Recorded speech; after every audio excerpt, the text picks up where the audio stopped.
ನಮಸ್ಕಾರ ಗೆಳೆಯರೆ, ಎಲ್ಲರೂ ಹೇಗಿದ್ದೀರಾ? ನನ್ನ ಹೆಸರು ಪ್ರಶಾಂತ್ ಅಂತ. ಎಲ್ರಿಗೂ ಹೊಸ ವಿಡಿಯೋಗೆ ಸ್ವಾಗತ ಹೇಳ್ತಿದ್ದೀನಿ. ಇವತ್ತು ನಾವು ಎಲ್ಲಿ ಬಂದಿದ್ದೇವೆ ಅಂತಂದ್ರೆ ಹೊಲಕ್ಕೆ ಬಂದಿದ್ದೇವೆ.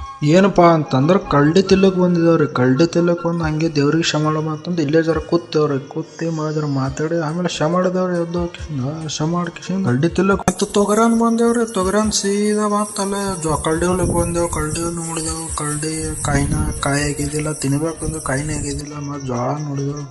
ಅಲ್ಲಿ ಸೀದಾ ಮತ್ತು ಬಾರಿ ಗಿಡ ಕಾಣತ್ರಿ. ಬಾರಿ ಗಿಡ ಸೀದಾ ಮತ್ತು ಬಾರಿ ಗಿಡಕ್ಕೆ ಹೋದೇವ್ರಿ. ಬಾರಿ ಗಿಡಕ್ಕೆ ಹೋಗಿ ಬಾರಿಕೆ ತಿನ್ಬೇಕಂತೇವು. ಬಾರಿಕೆನೇ ಇದ್ದಿದ್ದಿಲ್ರಿ ಗಿಡದಾಗ. ಅಲ್ಲಿ ಇಲ್ಲಿ ನೋಡಿದವ್ರಿ. ಅಗ್ಗವು ನೋವು ತಲೆ ಖರಾಬ್ ಆಯ್ತು. ತಲೆ ಖರಾಬ್ ತಾಗೊಂಡು ನೋಡಿದವ್ರಿ. ಒಂದು ಇದಿತ್ರಿ, ಅದೊಂದು ತಿಂದು ಕಿಶನ್ ಸೀದಾ ಮತ್ತು ಹುಂಚಿನ ಗಿಡಕ್ಕೆ ಬಿಟ್ಟೇವ್ರಿ. ಹುಂಚಿನ ಗಿಡದಾಗ ನೋಡ್ತೇವ್ರಿ ಮನಗಂಡ ಮೆತ್ತೇವೆ ಹುಂಚಿನಕಾಯಿಗಳು. ಹಗ್ಗವು ನೋವು ಒಂದು ಹೋಗಿ ಕೂತೀರಿ. ಗಿಡದ ನಾಳೆಗ ಏನು ಬಾರಿಕೆ ಸಿಕ್ಕಿಲ್ಲ, ಏನು ಸಿಕ್ಕಿಲ್ಲ ಅಂದ್ರೆ ಮತ್ತೆ ಅಲ್ಲಿ ಬಿಟ್ಟವ್ರು ಮನೆಗೆ ನಾನು ಮತ್ತು ನಮ್ಮ ಹರೀಶ್. ವಿಡಿಯೋ ಇಷ್ಟ ಆಯ್ತು ಅಂದ್ರೆ ಲೈಕ್ ಮಾಡಿ, ಶೇರ್ ಮಾಡಿ, ಸಬ್ಸ್ಕ್ರೈಬ್ ಮಾಡಿ. ಬಾಯ್.